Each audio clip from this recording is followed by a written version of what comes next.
Welcome to Egg Shorts. I'm Calen. With me is my father, Brandon. And the next 5 minutes, Dad's going to explain to us what the requirements are to label yourself as a ranch, because there are people in our part of the country that get 5 acres and a corral, and they are officially a ranch, according to them. Now, I'm not putting them down, but I just think it's comical coming from our perspective, where we have livestock and several hundred acres, and we know people with up to 1,000 head of animals and multiple sections of acreage. And I definitely consider that a ranch, but I don't consider necessarily a 5 acre one. So what is the limit or the requirements for getting yourself labeled a ranch? Well, I think that's pretty subjective. I think you can Yeah. call yourself a ranch if you're raising 6 chickens and now you got chicken ranch. I don't know. I don't know.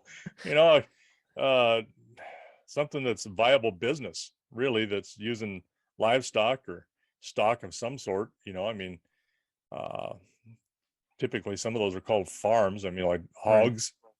It's not really. It's animal husbandry. All of it is. It's not really farming or ranching. I've never heard of a cow farm, dairy farm. Never heard of a hog ranch or a hog farm. Chicken coops. I mean, that's on more of a massive scale, but still, you've got some subjectivity there, I guess. If you want to have a couple acres and you come from out of state and you want to live the life of the country life, and you buy yourself a couple, acres, and you're raising a couple of hogs and some chickens and a couple of goats and call yourself a ranch or a homestead. Who am I to say? I don't know. I mean, that's well, it's up to them. I mean, don't really care. As long as they're not doing stupid stuff that somebody grabs a hold of and says, "Oh, yeah, this person's a rancher," and they're dumping sewage and whatever. It's like, that's not what we do, or you know what I Yeah. mean? Mm, Something that's just using that moniker and then using it as a way to do whatever they think they can get away with, or whatever's um you know acceptable by usurping some culture.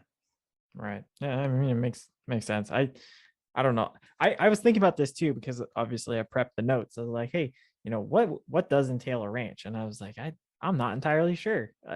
Well, isn't but again, it's all in naming. Isn't there a place in Nevada called the Mustang Ranch? Yeah, Do they raise Mustangs? no, but they raise bunnies. There you go. I don't know. uh, yeah, I don't know. It's just that's an interesting concept, because I was thinking it was like that's a very fluid thing, Oh because yeah. somebody could say, oh, I have 100 acres, which that in our part of the world that's sizable, but it's not anything to really be taken aback by. And Right. then you could say, you have 20 head of cows. Well, is 100 acres and 20 head of cows, is that really a ranch, or is that just more of like a hobby farm, so to speak? But Well, I well, don't what are you know. doing with it? Are you bringing in tourist dollars and you're Yeah, making, $400,000 a year profit by right.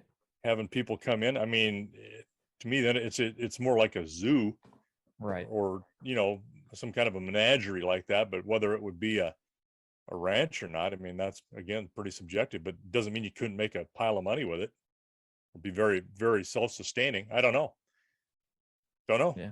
Well, it's not a very delineated topic, I suppose. So that's kind of the answer to this short, is there isn't really a criteria. You just kind of figure it out, and it's like, yeah, close enough.